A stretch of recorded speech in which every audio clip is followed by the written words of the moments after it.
Hello students, जैसा कि आपको पता है प्रीवियस लेक्चर में हमने डिफरेंशियल इक्वेशन स्टार्ट किया था। उसमें बताया कि डिफरेंशियल इक्वेशन दो तरह के होते हैं, एक ऑर्डिनरी डिफरेंशियल इक्वेशन ओडीई बोलते हैं जिन्हें शॉर्ट में, एक पार्शियल डिफरेंशियल इक्वेशन जिसे पीडीई बोलते हैं। उसकी डेफिनेशन भी दी कि कैसे हम छांटते हैं, उसके एग्जाम्पल भी दिए। हम बता सकते हैं कि किस तरह की ये ऑर्डिनरी की डिफरेंशियल इक्वेशन ऑर्डिनरी है या पार्शियल है। हमने उसको स्वतंत्र चर और परतंत्र चर के आधार पर बांटा था। परतंत्र चर तो हमेशा ही एक होता है किसी भी फंक्शन में, लेकिन यदि किसी डिफरेंशियल इक्वेशन में एक ही स्वतंत्र चर है, ओनली वन, और सभी डेरिवेटिव उसी के रिस्पेक्ट में आ रहे हैं, दूसरे के आएंगे ही कहाँ से, क्योंकि हमेशा डेरिवेटिव इंडिपेंडेंट के रिस्पेक्ट में आते हैं, स्वतंत्र चर के हिसाब पे छाते हैं, तो वो अवकल समीकरण कहलाता है साधारण अवकल समीकरण। और जब एक से ज़्यादा स्वतंत्र चर आ जाते हैं तो उस अवकल समीकरण को कहते हैं आंशिक अवकल समीकरण। तो यहाँ जेपीएच वालों ने इनकी अलग अलग बुक छाप रखी हैं। साधारण अवकल समीकरण की अलग है, आंशिक अवकल समीकरण की अलग है। वैसे मैंने एमडी राय सिंघानिया की भी बुक लेने की आपसे कहा था, उसमें सब कुछ एक साथ ही दिया हुआ है, अच्छी तरह खूब डिस्क्राइब्ड है, आप पढ़ें। हमने बात की थी अवकल समीकरण की कोटि की। कोटि में ये बताया कि उच्चतम कोटि का जो अवकलज होता है, हाईएस्ट ऑर्डर का जो डेरिवेटिव होता है, उसकी कोटि को ही कहते हैं अवकल समीकरण की कोटि। बस इसमें से ये ध्यान रखना है, थोड़ा सा इंटीग्रेशन का साइन ना हो, integration of F by D x हो या integration of F x D x हो, तो उससे पहले हम उससे क्या करते हैं, सॉल्व करते हैं और किससे द्वारा हटाते हैं, उस इंटीग्रेशन के साइन को हटाते हैं। पहले किसके द्वारा हटाते हैं, अवकलन के द्वारा, क्योंकि इंटीग्रेशन को हटाते हैं ताकत अवकलन में है, उसको वहाँ से हटा करके फिर कोटि का निर्धारण करते हैं। सीधे कोटि नहीं निकालते, पहले वो हटाया जाता है, फिर कोटि का निर्धारण किया जाता है। बात करते हैं अवकल समीकरण की घात की। उसमें कोटि में मैंने एक दो चीज़ें ये भी बताई थी। पहली बात तो ये कि कोई भी अवकल समीकरण इस दुनिया में है तो उसकी कोटि हमेशा ही विद्यमान होती है, हमेशा विद्यमान होती है। और दूसरी बात यह है कि वो हमेशा इंटीजर होगी। क्यों? क्योंकि उच्चतम कोटि का अवकलज, मतलब जितनी बार उसमें मैक्सिमम अवकलन काम में आया है उस डिफरेंशियल इक्वेशन में, उसे बोलेंगे कोटि। तो ऐसा तो हो नहीं सकता कि 3.5 बार हो जाए अवकलन होगा, पॉजिटिव होगा, इंटीजर होगा, सीधी सीधी बात है। माइनस बार अवकलन होता नहीं है, ऐसा होता नहीं है, आधी बार अवकलन तो 1 से स्टार्ट होता है। मतलब ऐसे बोल सकते हैं सीधे सीधे नेचुरल नंबर होती है। क्या होती है? प्राकृतिक संख्या, और हमेशा विद्यमान होती है। ऐसा कभी भी नहीं होता कि अवकल समीकरण की कोटि विद्यमान ना हो। आइए बात करते हैं अवकल समीकरण की घात की।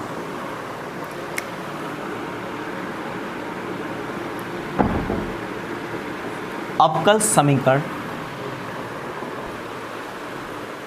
सर वो एसी स्टार्ट,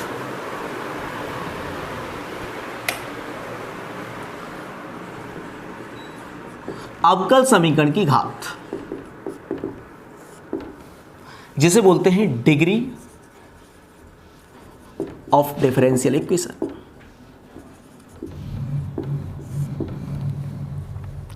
डिग्री क्या होती है, इसमें थोड़ा सा समझने की बात है। कोटि से ज़्यादा, कोटि में कुछ नहीं करना होता था, कहीं भी जाके देख लो, जितनी ज़्यादा से ज़्यादा बार अवकलन हो रहा होता था उसमें उसे ही कोटि नाम दे देते थे, और उसमें बस इंटीग्रेशन का साइन हमें देखना होता था। लेकिन घात में क्या करते हैं,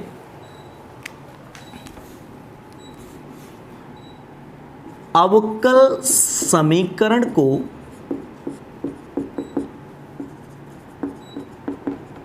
अवकलजों के संदर्भ में, मतलब सिर्फ हम डेरिवेटिव को ही कंसीडर कर रहे हैं, उसके संदर्भ का मतलब है सिर्फ डेरिवेटिवों को ही कंसीडर करो। जो बात कह रहा हूं उसके लिए कोई भी डिफरेंशियल इक्वेशन आपको दिया गया है, तो अभी हम डेरिवेटिव पे बात कर रहे हैं सिर्फ अवकलजों के संदर्भ में। परिमेय तथा पूर्ण बीजीय, रेशनल है और पूर्ण बीजीय, बताता हूं अभी। परिमेय तथा पूर्ण बीजीय बनाने के उपरांत ये काम हमें सबसे पहले करना पड़ेगा। कोई भी डिफरेंशियल इक्वेशन है उसमें जो डेरिवेटिव हैं वो फ्री होने चाहिए रेडिकल से और इरेशनल से।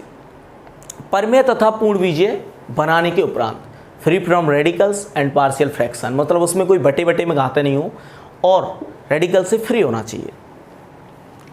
बनाने के उपरांत कोटि निर्धारक पद, जिस पद से आपने कोटि को डिफाइन किया था, कौन था कोटि निर्धारक पद? उच्चतम, हाईएस्ट ऑर्डर वाला उच्चतम कोटि का अवकलज, यही तो होता था कोटि निर्धारक पद। जिस डेरिवेटिव का ऑर्डर हाईएस्ट होता है उसे बोलते हैं उच्चतम कोटि का अवकलज, और वही कौन सा पद होता था हमारा? कोटि निर्धारक पद। ये पद कोटि को निर्धारित करता था, इसलिए कोटि निर्धारक पद। उच्चतम कोटि का अवकलज कोटि निर्धारक पद होता है की घात को, उस पर कितनी पावर लगी हुई है? की घात को अवकल समीकरण की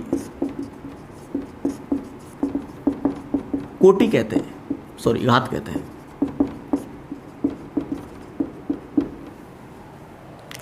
मतलब तुम्हें पावर देखनी है हाईएस्ट ऑर्डर के डेरिवेटिव की। कब देखनी है?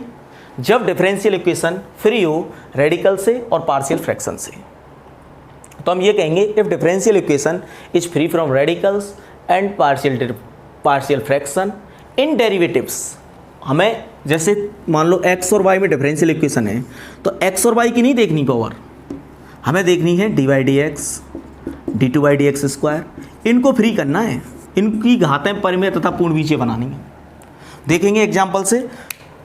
तो if differential equation is free from radicals and partial fraction in derivatives, सिर्फ डेरिवेटिवों के बारे में, उनके संदर्भ में ही बात कर रहे हैं। Then the power of highest order derivative, तब हम पावर देखेंगे किसकी? हाईएस्ट ऑर्डर के डेरिवेटिव की। Then the power of highest order derivative is said to be degree of differential equation. मतलब आपको dy dx d2y dx square dqy dx Q की घात बटे में नहीं छोड़नी, उन पर रूट नहीं होना चाहिए, रूट में घातें नहीं छोड़नी, माइनस में घातें नहीं छोड़नी, वो बिल्कुल आपको नेचुरल घातें देनी है। उनकी नेचुरल घातें मतलब n में से घातें देनी है। उसकी घात 1 हो सकती है, 2 हो सकती है, 3 हो सकती है, 4 हो सकती है, ये देनी है। ऐसी घातें नहीं होनी चाहिए, उस पर 1/2 नहीं होना चाहिए, √2 घात नहीं होनी चाहिए, -1 घात नहीं होनी चाहिए, -2 घात नहीं होनी चाहिए। इन सब घातों को हमें उससे बचाना है। इसे कहते हैं free from radicals and partial fraction. बटे में घात नहीं हो और रेडिकल से फ्री हो। रेडिकल मतलब रूट वगैरह नहीं लग रहे हैं उस पर। जैसे रूट 1/2 घात होता है, ऐसे ही कोई सा भी, इसलिए रेडिकल बोलते हैं। 1/3, 1/4, 1/5, ऐसी घात उस पर नहीं होनी चाहिए। सिर्फ किस पे? डेरिवेटिव पे। अवकलजों के संदर्भ में लिखा हुआ है इन derivatives, free from radicals and partial fraction in derivatives.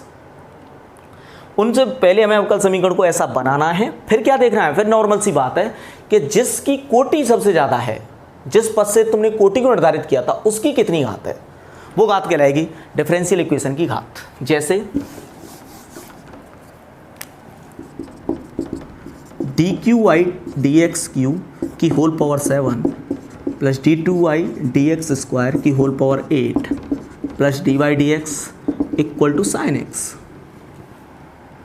तो इस पद की कोटि कितनी है? ये कितने ऑर्डर का डेरिवेटिव है? 1 ऑर्डर का। एक बार अवकलन हुआ है, यहाँ अवकलन हुआ ही नहीं।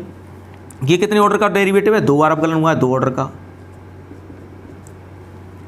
और ये कितने ऑर्डर का डेरिवेटिव है? 3 बार अवकलन हुआ है, 3 ऑर्डर का। तो कोटि कौन सा पद बताएगा? ये बताएगा। सबसे ज़्यादा कोटि है इसकी 3। तो इस डिफरेंशियल इक्वेशन की कोटि तो 3 हो गई, ये तो हमने कल ही पढ़ लिया था। ऑर्डर तो पक्का 3 है। अब चूंकि ऑर्डर इस टर्म ने डिफाइन किया है, तो इसकी पावर कितनी है? 7। तो इसकी डिग्री, डिफरेंशियल इक्वेशन की डिग्री की बात कर रहा हूं, इस डिफरेंशियल इक्वेशन की डिग्री 7 हो जाएगी। बस इतनी सी शर्त होनी चाहिए कि इसमें जो डेरिवेटिव्स आ रहे हैं, यहाँ डेरिवेटिव है, यहाँ डेरिवेटिव है, यहाँ डेरिवेटिव है। डेरिवेटिव मतलब अवकलज, वो उन पे बटे में घात नहीं हो, पॉइंट में घात नहीं हो, रूट में घात नहीं हो, ऐसी घातें नहीं होनी चाहिए, माइनस में घात नहीं हो। तो देखेंगे इसकी घात 1 है, इसकी घात 8 है, इसकी घात 7 है। कोई भी डेरिवेटिव पे नहीं होनी चाहिए। तो किसी भी डेरिवेटिव पे कोई भी घात बटे में नहीं है, माइनस में नहीं है, पॉइंट में नहीं है, कैसे भी दिक्कत नहीं है। तो ये परिमेय तथा पूर्ण बीजीय हो गया। परिमेय तथा पूर्ण बीजीय हो गया, मतलब ये free from radicals and partial fraction है, इसलिए इसकी जो डिग्री है वो 7 है। सीधा सीधा इसकी पावर देख लेंगे। दूसरा example, dy dx plus 1/dy dx equal to मान लो यहाँ 100। तो हम ये चीज़ देखेंगे, इसमें यहाँ अवकलन एक बार हो रहा है, यहाँ अवकलन एक बार हो रहा है, तो इसमें अवकलन तो एक ही बार हुआ ज़्यादा से ज़्यादा, तो इस डिफरेंशियल इक्वेशन का ऑर्डर तो एक है, ये तो पक्की बात है। एक बार अवकलन हुआ है इसमें ज़्यादा से ज़्यादा, तो इसका ऑर्डर है 1। अब बात कर लेते हैं डिग्री की। अब डिग्री देखेंगे कि यहाँ dy dx की मैक्सिमम घात कितनी है, 1 है। यहाँ dy dx की घात -1 है। हम dy dx की घात देखेंगे ना कि इसको उल्टा करके dx dy की, नो, dy dx की घात यहाँ -1 है, तो अभी हम इसकी घात निर्धारित नहीं करेंगे, इसकी डिग्री अभी नहीं बता सकते। फिर क्या करेंगे, तो पहले इसकी -1 घात को हटाया जाएगा ना, बनाने के उपरांत फ्री करना है उससे। और अवकलज पे घात नहीं होनी चाहिए नेगेटिव, यहाँ है नेगेटिव घात, तो हम क्या करेंगे, इसके नीचे 1 लगा के एलसीएम ले लिया, तो यहाँ नीचे एलसीएम क्या आया, dy dx आ रहा है, तो यहाँ नीचे एलसीएम ले लिया dy dx, ऊपर क्या, यहाँ क्या बन गया, dy dx का whole square plus 1 equal to x। अब भी ये नीचे है, तो पहले से इधर ट्रांसफर करो, dy dx का whole square plus 1 equal to x dy dx। तो अब देखो, अब किसी भी डेरिवेटिव पे घात नेगेटिव है, नहीं है, पॉइंट में है, नहीं है, बटे में है, नहीं है। तो अब जो dy dx की जो ज़्यादा से ज़्यादा घात है वो आंसर है। तो कितनी इसकी dy dx की, यहाँ 1 घात है, यहाँ dy dx की 2 घात है, तो इस डिफरेंशियल इक्वेशन की डिग्री है 2। तो ये डिफरेंशियल इक्वेशन काफ़ी फेमस रहा है, पहले एग्जाम में आ गया है आरपीएससी में। तो इस डिफरेंशियल इक्वेशन देखने में 1 लग रही है, हालांकि इसकी डिग्री लेकिन है 2। तो आपको ये चीज़ करनी पड़ेगी, ये फ्री करना पड़ेगा आपको बटे वाली घातों से, माइनस वाली घातों से। कोई भी डेरिवेटिव नहीं रहना चाहिए, इससे ही मतलब नहीं है कि जिस पद से आप निर्धारित कर रहे हैं वही। जैसे एग्जाम्पल के तौर पर dq/dx का whole square plus √dy dx equal to x है, ये है। तो यहाँ यदि आप देखेंगे तो इसमें ये तो कोई कष्ट ही नहीं है, कोटि, ऑर्डर तो 3 ही है, क्योंकि यहाँ 1 बार अवकलन हो रहा है, 3 बार अवकलन हो रहा है, तो ज़्यादा से ज़्यादा जितनी बार अवकलन होता है वो ऑर्डर होता है, तो ऑर्डर तो 3, कोटि तो 3। अब घात की बात करें तो घात का था हमने कोटि निर्धारक पद, कोटि इसने निर्धारित किया, हाईएस्ट ऑर्डर का डेरिवेटिव यही है, तो इसकी घात को बोलते हैं डिफरेंशियल इक्वेशन की घात। तो इसकी घात तो 2 है, लेकिन जब बोलते हैं जब सभी डेरिवेटिव पर घात बटे में ना हो, पॉइंट में ना हो, माइनस में ना हो, लेकिन यहाँ तो आ रही है dy dx पे घात रूट में, तो ये इसकी घात नहीं है। तो फिर क्या करते हैं, पहले इनको फ्री किया जाता है इन चीज़ों से। रूट है तो रूट हटाओ, बटे में घात है तो वो हटाओ, माइनस में घात है तो वो हटाओ, तो इसके लिए रूट हटाना है। अब रूट कम से कम कितनी घात में हटाया जा सकता है वो हम देखेंगे।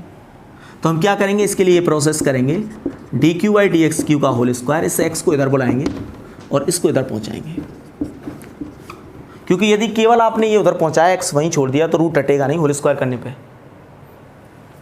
रूट हटेगा नहीं, अब हट जाएगा। हमने रूट वाले इधर पहुंचाया है, तो अब स्क्वायर कर देंगे, ऑन स्क्वायरिंग बोथ साइड्स, तो यहाँ स्क्वायर करेंगे तो dq/dx की होल पावर 4 हो जाएगी, यहाँ आ जाएगा प्लस x स्क्वायर, पहले वाले का स्क्वायर, दूसरे वाले का स्क्वायर प्लस, और बीच में -2ab 2x dq/dx equal to, यहाँ रूट हट गया।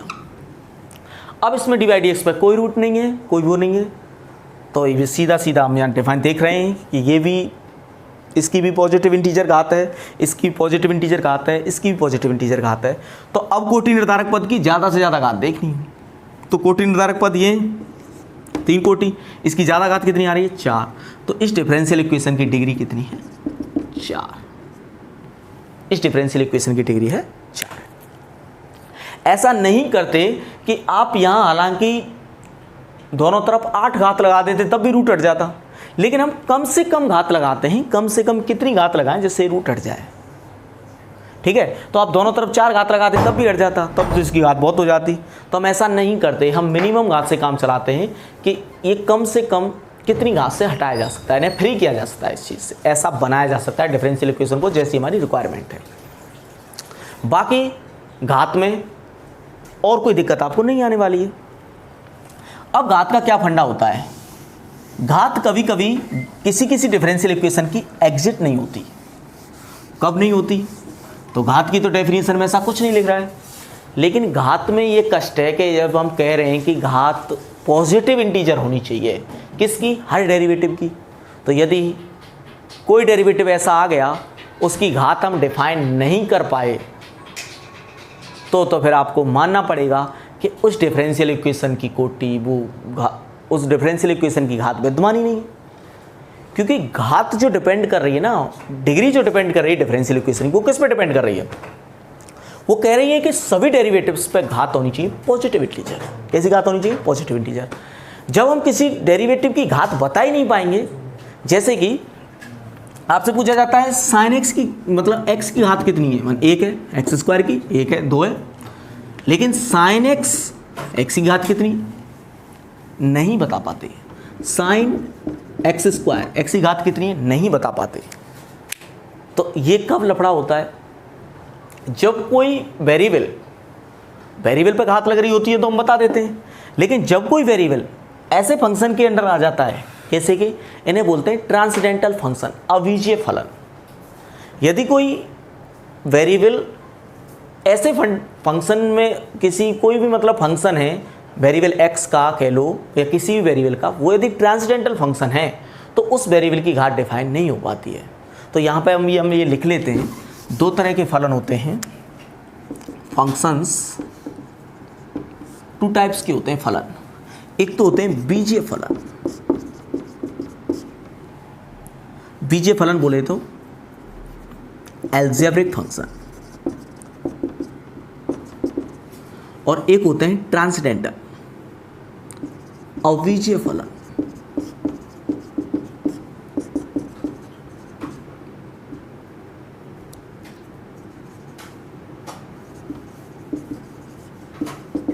ट्रांसडेंटल फंक्शन कौन से होते हैं? ये होते हैं e की power x, log x, sin x, मतलब 6 के 6 लिख जा सकते हैं, sin x cos x,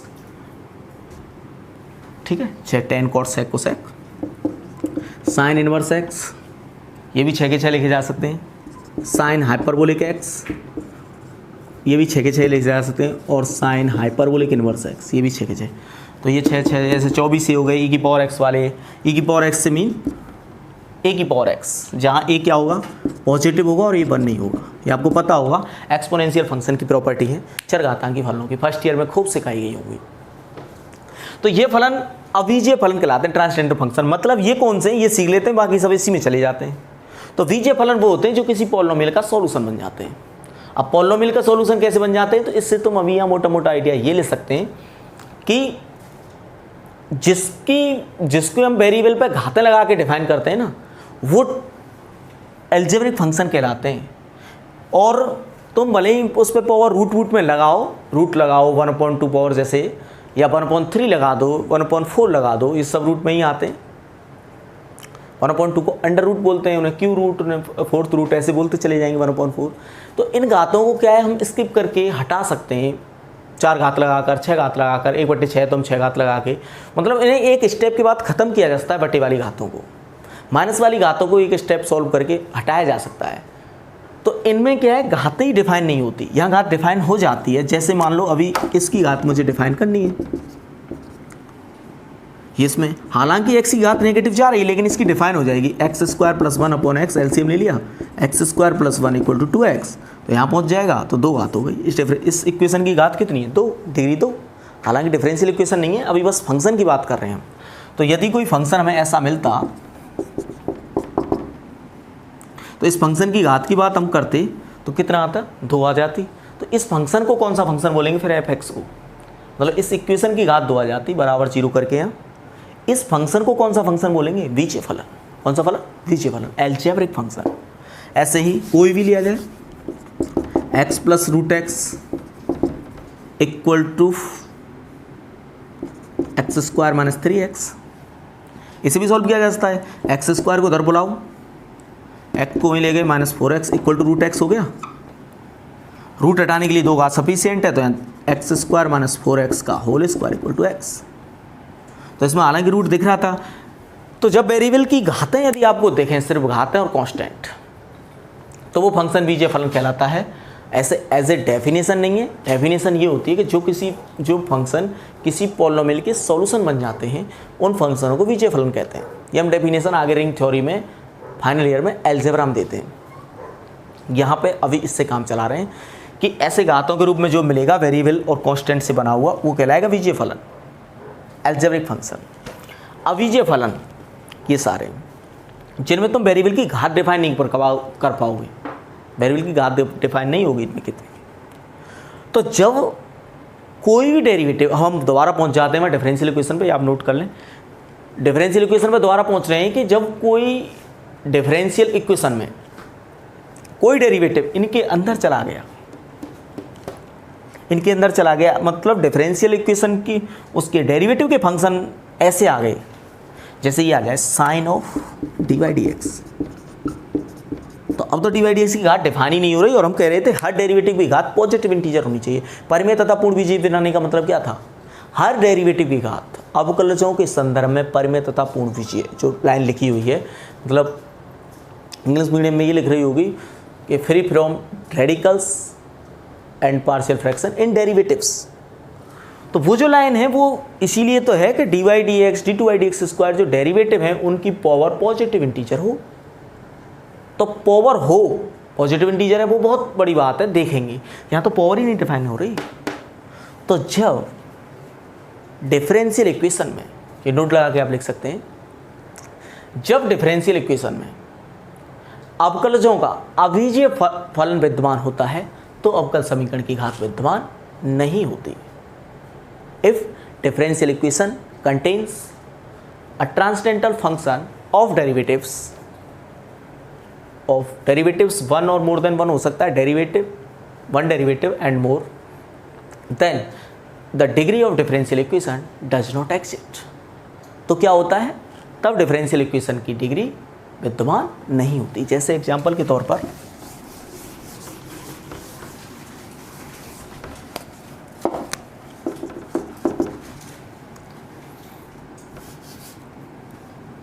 D two y D x square plus sine d Y D x equal to x square, कुछ भी आ जाए। तो यहां हमने देखा कि इसकी कोटि तो 2 है। कितनी बार अवकलन हो रहा है साहब? 2 बार। कोटि तो 2 है। इसकी घात को बोलेंगे अवकल समीकरण की घात, लेकिन और डेरिवेटिव की घात पॉजिटिव इंटीजर हो, लेकिन यहाँ नहीं हो पा रही। डी वाई डी एक्स की घात तो डिफाइन ही नहीं है। तो डिफाइन नहीं है तो हम कहते हैं घात विद्यमान नहीं। The degree of differential equation does not exist, विद्यमान नहीं। ऐसे ही यहाँ E to the power D Y D X आ जाता। मतलब अब बताने की जरूरत नहीं है, किसी भी derivative d Y D x से कोई मतलब नहीं है। D two y D x square पे आ जाता, ई पे पावर लग जाती, d two y D x square. कोई भी डेरिवेटिव का ट्रांसलेटरल फंक्शन मिल गया तो डिग्री ठोक गई सीधा, विद्यमान नहीं है, बात खत्म। मैंने फिर कहा था, कल एक क्वेश्चन भी बताया था पिछली वीडियो में कि क्वेश्चन आया हुआ है कि डिग्री किसी डिफरेंशियल इक्वेशन की ऑर्डर और डिग्री दोनों हमेशा विद्यमान होती है। ऑर्डर तो हमेशा विद्यमान होता है लेकिन डिग्री हमेशा विद्यमान नहीं होती। ऑर्डर डिग्री हमेशा विद्यमान होती है लेकिन ऑर्डर हमेशा विद्यमान नहीं होता, और दोनों ही हमेशा विद्यमान नहीं होते। तो अब आपकी शायद समझ में आ गया होगा कि ऑर्डर तो आना ही आना है। ज़्यादा से ज़्यादा कितनी बार अवकलन हो रहा है वो छांटेंगे, 2 बार हो रहा है। चाहे यहाँ भी आ जाता है ये कॉस, ये भी ट्रांसडेंटल बना दो बोलेंगे। ऑर्डर तो अब भी 2 ही है, 2 बार ज़्यादा से ज़्यादा अवकलन हो रहा है। यहाँ आप 3 कर देंगे तो 3 हो जाएगा, उसमें कोई कष्ट नहीं है। लेकिन घात कभी कभी विद्यमान नहीं होती। कब नहीं होती? आपके पास नोट लिखा हुआ है कि यदि अवकल समीकरण में किसी भी डेरिवेटिव का अभिजय फलन विद्यमान हो तो उस अवकल समीकरण की कोटि विद्यमान, घात विद्यमान नहीं होती। जैसे हमने ये एग्जाम्पल देखा। अच्छा, बड़ा अजीब है, देखने में लगेगा d Y D x equal to sine x, ये डिफरेंशियल इक्वेशन। और दूसरा example sine inverse D Y D x equal to x. Mathematics के बहुत लोग ये कहेंगे कि तो एक ही है, sine inverse D Y D X का, D Y D X sine inverse equal to X है तो डी वाई डी एक्स बराबर साइन एक्स होता है, जो यहाँ लिखा हुआ है। तो बात करते हैं अभी ऑर्डर की, तो ऑर्डर इसमें ज़्यादा से ज़्यादा कितनी बार अवकलन हो रहा है? एक बार, इसमें भी एक बार, ऑर्डर 1। बात करते हैं डिग्री की, इसमें डी बाई डी एक्स की घात कितनी है भाई? कोटि निर्धारक पद है, सबसे ज़्यादा कोटि वाला अवकल गुणांक है, डेरिवेटिव है, तो इसकी घात कितनी है? एक, तो डिग्री 1, और इसकी डिग्री। हम देखेंगे कि यहाँ तो डेरिवेटिव का ट्रांसडेंटल फंक्शन आ गया, ट्रांसडेंटल फंक्शन आ गया, तो इसकी डिग्री डज नॉट एग्जिस्ट। तो अब आपकी शायद समझ में आया होगा कि ये दोनों डिफरेंशियल इक्वेशन तो एक ही नहीं है। तो इसीलिए तो कहते हैं, जब हमें 12th में ये ऐसे सिखा देते हैं ना, sine inverse x equal to y, this implies y equal to sine x, ये ऑलवेज एग्जिस्ट थोड़ी होता है, हमेशा विद्वान तो नहीं होता। डिपेंड करता है कि क्या एक्स की वैल्यू रही होगी, क्या वाई की वैल्यू रही होगी, क्या ये साइन इनवर्स के डोमेन में भी था, क्या ये इसको कहने लायक था, या y equal to sine x होता है तो क्या हम कह सकते हैं sine inverse equal to y? ये बात जरूरी नहीं, इसके लिए एक डोमेन फिक्स करना पड़ता है, एक रेंज फिक्स करनी पड़ती है, तब होता है। क्योंकि ये इनवर्स जब भी एग्जिट करता है ना, जब फंक्शन 11/2 के लिए 11/2 तो रेंज और डोमेन पर डिपेंड करता है, तो रेंज और डोमेन पर डिपेंड करता है, तो इसकी रेंज और डोमेन आपने -π/0 से π/2 लेते हैं, आपको पता है, साइन का लेते हैं -π/2 से π/2, और उधर -1 से 1 लेते हैं, तब जाके डिफाइन हो पाता है y equal to sine x, this implies sine inverse x equal to y. तो जब इसको डिफाइन करने में रेस्ट्रिक्शन तो यहाँ भी है, तो ये डिफरेंशियल इक्वेशन कतई एक नहीं है। तो डिफरेंशियल इक्वेशन में साइन का इधर से इधर पहुँचाना, कॉस का इधर से इधर पहुँचाना, कहीं ऐसे लिख रहा हो e⁻ dy/dx equal to x हो, कहीं तुम ये सोचो लॉग ले लेते हैं, चलो dy/dx equal to log x, log ले हटाओ, सावन की घटाओ, तो इसके तो ऑर्डर डिग्री दोनों डिफाइन हो गए, इसके डिफाइन ही नहीं थे। तो ऐसा नहीं करते, ऐसा नहीं करते डिफरेंशियल इक्वेशन के मामले में। बात बहुत अच्छी तरह ध्यान रखें कि जो डेरिवेटिव में बस तुम घातों का हेरफेर कर सकते हो, बाकी उनके फंक्शनों को बदलने की कोशिश ना करें।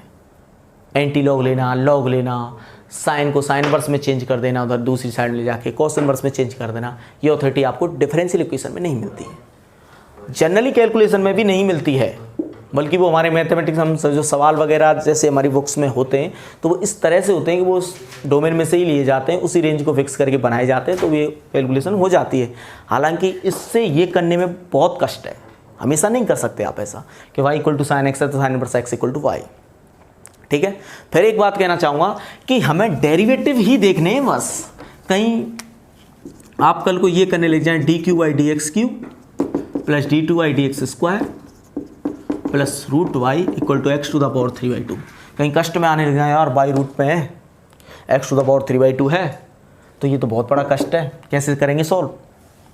तो ऐसा नहीं होगा, हम देखेंगे कि इसका ऑर्डर 3, सबसे ज़्यादा कितनी बार अवकलन हुआ है? 3 बार, और 3 घात के अवकलज की कोटि घात कितनी है? 3 कोटि के अवकलज की घात 1, हाईएस्ट ऑर्डर के डेरिवेटिव की डिग्री देखनी है 1 है, तो इस डिफरेंशियल इक्वेशन की डिग्री 1 हो जाएगी यदि सभी डेरिवेटिव की घात पॉजिटिव हो।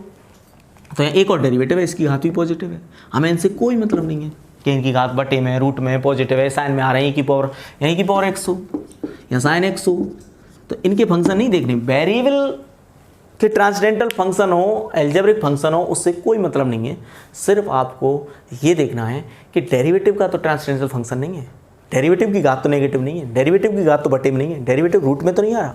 तो ऐसी सब चीज़ें देखते हुए आप डिग्री डिफाइन कर सकते हो। तो इसकी डिग्री कितनी हो गई? 1। तो ये आपके, इससे ज़्यादा डिग्री में कोई कहीं भी थ्योरी नहीं है, आप यहाँ तक सिक्योर रहें। और आप अपनी, जैसा कि अभी JPH की ये बुक का पहला चैप्टर की पहली एक्सरसाइज कंप्लीट हो गई है, उसमें डिग्री और ऑर्डर वाले क्वेश्चन, इस चैप्टर का नाम है first order and first degree के, इसीलिए मैं नाम नहीं बता रहा था पहले। इस चैप्टर का नाम है फर्स्ट ऑर्डर के और फर्स्ट डिग्री के, प्रथम घात एवं प्रथम कोटि के अवकल समीकरण। मतलब हम जो चैप्टर फर्स्ट में पढ़ने वाले हैं वो एक घात के और एक कोटि के अवकल समीकरण पढ़ेंगे, जिनकी कोटि भी 1 होगी और घात भी 1 होगी। एक से ज़्यादा घात के पढ़ने तो अलग चैप्टर 2 में जाओ, एक से ज़्यादा कोटि के पढ़ने हैं तो चैप्टर 3 में जाओ। तो उन सब के लिए अलग अलग उससे इस तरह से क्राइटेरिया को बांटा हुआ है। तो चैप्टर फर्स्ट का नाम है प्रथम घात एवं प्रथम कोटि के अवकल समीकरण, differential equation, with first order and first degree, differential equation of first order and first degree. तो ये जो चैप्टर फर्स्ट है, इसमें आधे मेथड तो आपके 12th के ही हैं। आप 12th की बुक देखेंगे तो आपको अच्छी तरह और ये ऑर्डर डिग्री डिफाइन किए हुए हैं, उनमें इतना नहीं बता रखा पर हैं, वहाँ से भी आप उनके एग्जाम्पल कर सकते हैं। और ये थ्योरी आधी से ज़्यादा वहाँ से मैच करेगी 11-12 से, आधे से ज़्यादा मेथड वहीं से हैं, 12th में ही है ये चैप्टर। तो ये है डिफरेंशियल इक्वेशन की ऑर्डर और डिग्री के बारे में। इसमें से आरपीएससी में लगभग एक क्वेश्चन आता रहता है। Thank you, best of luck.